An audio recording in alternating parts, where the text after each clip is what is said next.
If you stopped texting first, stopped explaining yourself, stopped trying to fix the distance, and suddenly felt a strange silence come over the whole connection, that silence was not empty. It was full of reaction. And if part of you still feels confused by that, if part of you keeps thinking, why did everything shift the moment I stopped trying? You are not imagining it. You are noticing the truth. What hurts so much in these dynamics is not just rejection. It is the mental exhaustion. It is the way you were trained to believe that if you just said it better, loved harder, stayed calmer, gave more, understood more, waited longer, something would finally settle. But instead, the more effort you gave, the more unstable it became. And the day you stopped chasing her, the emotional system changed. That matters because it tells you something important. You were not the problem that needed to be solved. The relationship was being held together by your pursuit. Your effort was acting like emotional fuel. Your overthinking was covering the cracks. Your empathy was carrying a dynamic that was never balanced to begin with. When a narcissistic woman feels you pulling your energy back, she often does not react in loud, obvious ways at first. A lot of what happens is quiet, subtle, psychological. And that is why people miss it. They think nothing is happening because there is no dramatic scene. But inside the dynamic, something very real is taking place. She is losing access to the role you were playing for her.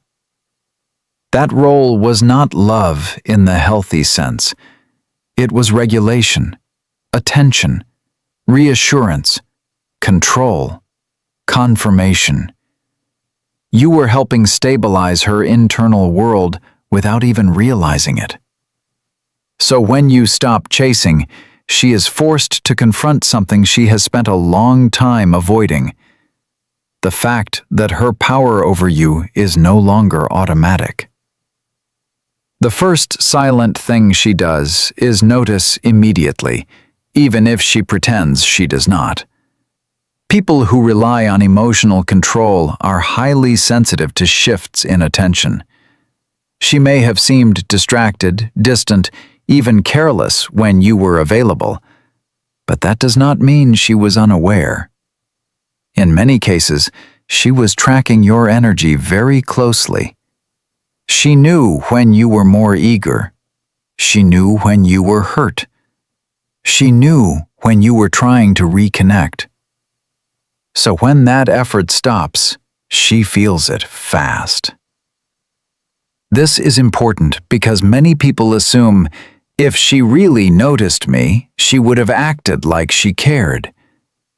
But noticing and caring are not the same. She may notice because she is losing influence, not because she is suddenly becoming emotionally honest.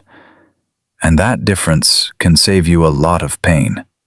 Her awareness of your withdrawal does not automatically mean deep love. Sometimes it means the control pattern has been interrupted, and she is deciding how to respond. The second silent thing she does is test whether the loss of control is real. She may not come toward you directly. Instead, she may go colder, more distant, less available. She may delay a response even longer than before. She may act like your absence does not matter. This is often not indifference. It is a test. She wants to see if the old conditioning still works. She wants to know whether you will panic, explain, reach out, apologize, or resume chasing the moment she creates more uncertainty. Psychologically, this makes sense in a manipulative dynamic. Control is often maintained through intermittent reinforcement. Warmth appears, then disappears. Closeness is offered, then withheld. You are kept in confusion, and confusion increases attachment because your mind keeps searching for resolution. So when you stop chasing, she may respond by increasing the distance, hoping the discomfort will pull you back into pursuit. And if you were on the receiving end of this for a long time, it affected you more deeply than you may realize. It taught your nervous system to interpret inconsistency as something to fix. It made you believe that emotional stability depended on your performance. It made you hyper-aware of tone, timing, and tiny changes in behavior. That is not because you were weak. It is because your mind was adapting to an unstable environment. The third silent thing she does is begin rewriting the story in her own mind. This can happen without you hearing a word of it at first. The moment you stop chasing, she may privately frame you as the one who became distant, the one who changed, the one who failed to show up. That protects her from having to face the real issue, which is that the connection depended too heavily on your effort and too little on mutual responsibility. A narcissistic personality structure often protects itself through distortion. If she acknowledged that you were exhausted from carrying the emotional weight, she would have to face shame, accountability, or vulnerability. That may feel intolerable to her.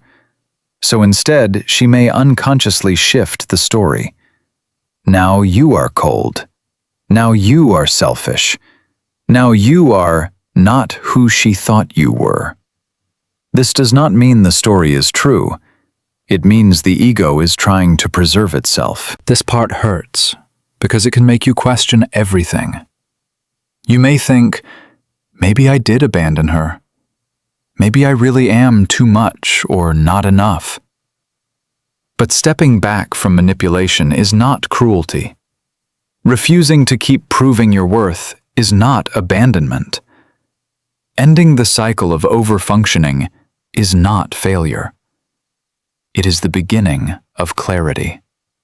The fourth silent thing she does is look for replacement attention, or at least create the appearance of it.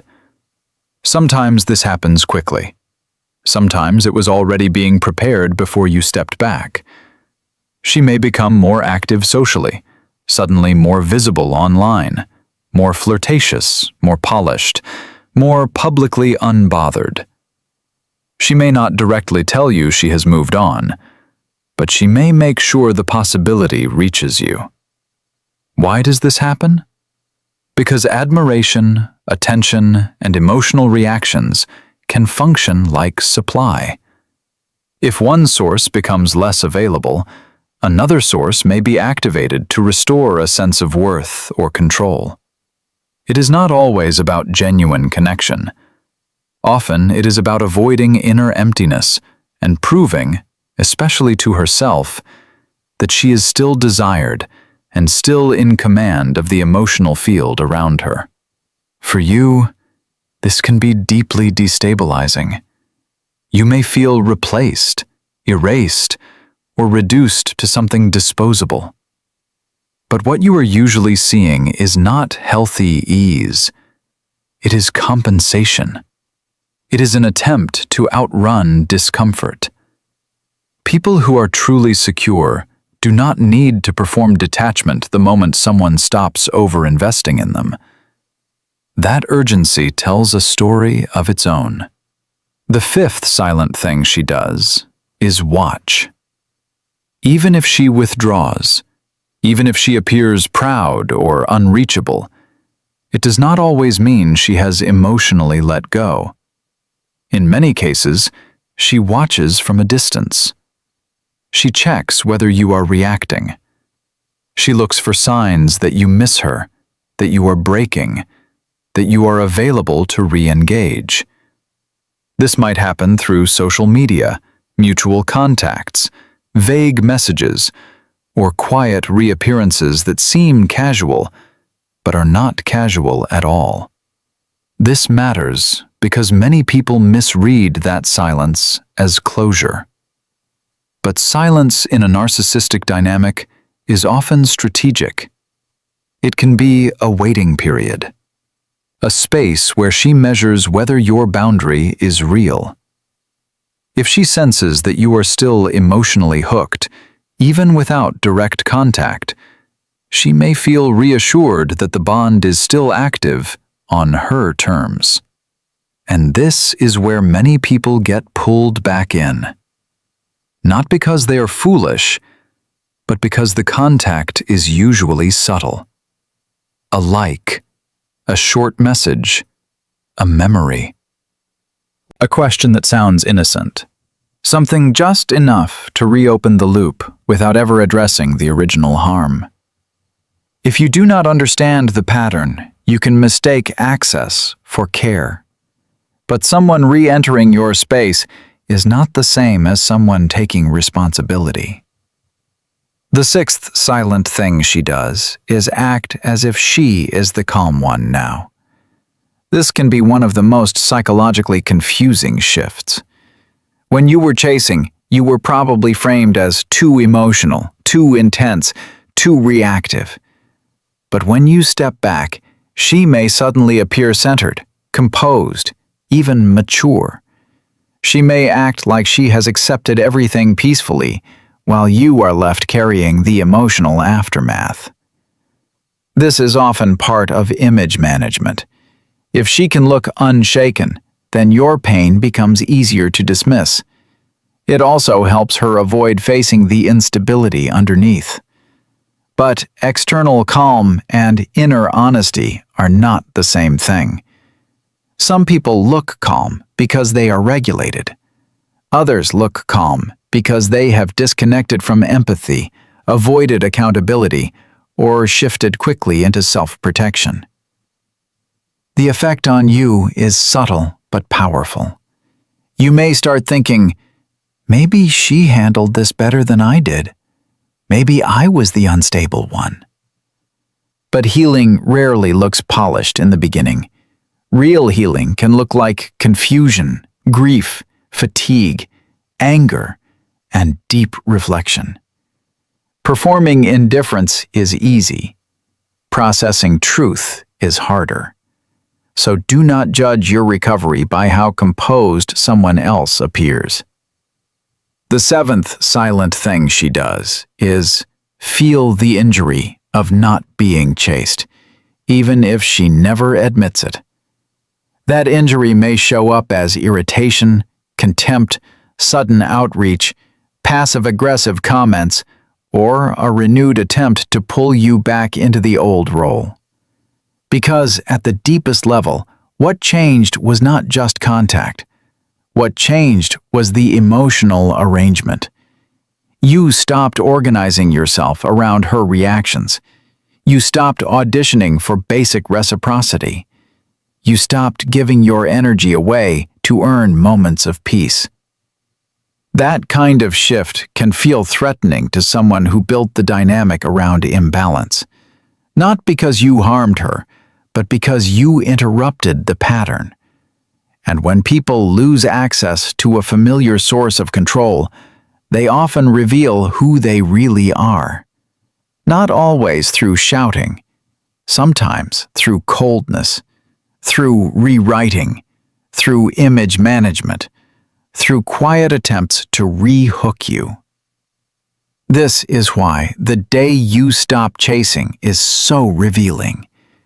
It exposes what the relationship was actually feeding on. If your absence leads to reflection, care, accountability, and honest communication, that tells you one thing. If your absence leads to tests, distortions, performance, and subtle punishments, that tells you something else. And this is the part I want you to hold on to. The pain you felt in that relationship was not proof that you loved wrong. It was often proof that you were trying to create safety in a place where safety was not being mutually built.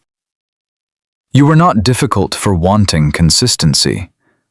You were not needy for wanting clarity. You were not too much for wanting the relationship to make emotional sense. Many people who leave these dynamics still carry the belief that if they had been calmer, smarter, less sensitive, more patient, more confident, things would have stabilized. But manipulation survives by making you study yourself instead of studying the pattern. It keeps your attention turned inward in a blaming way, while the real issue stays hidden. The real issue was the imbalance, the one-sidedness, the way your emotional labor was treated as normal while your needs were treated as pressure. Awareness starts when you stop asking, "How do I get her to understand me?"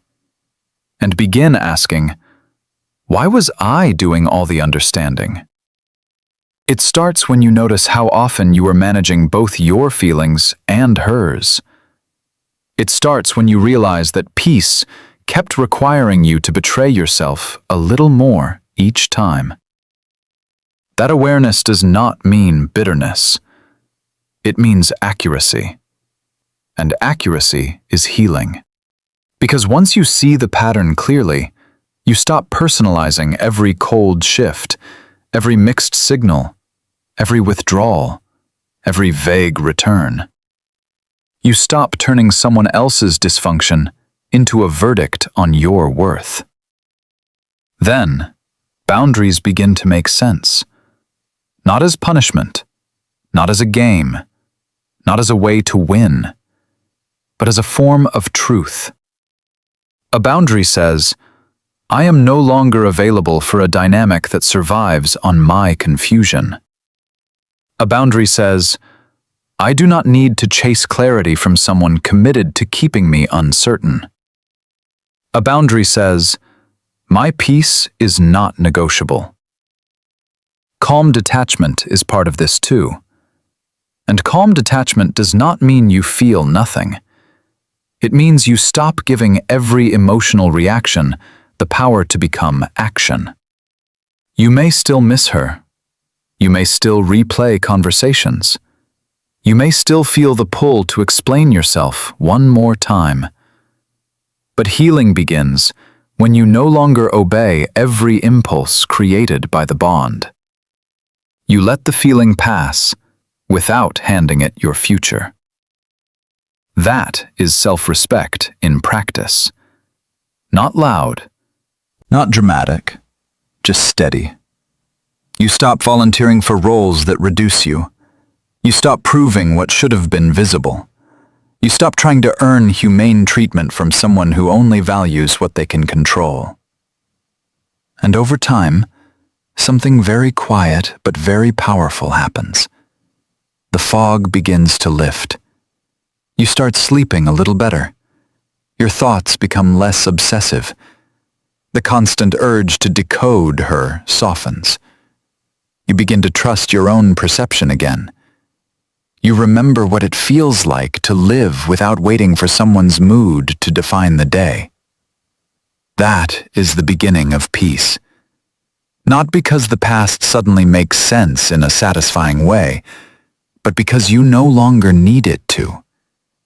You understand enough. You see the pattern.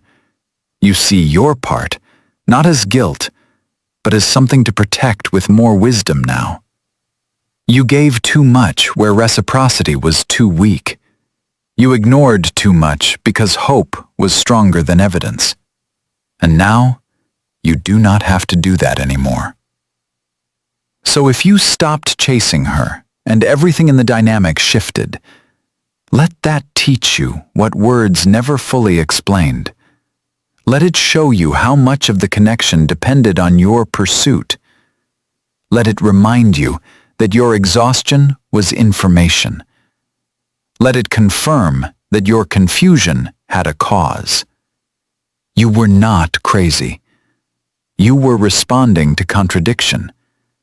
You were not failing. You were carrying too much.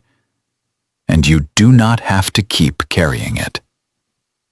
The strongest thing you can do now is stay close to reality.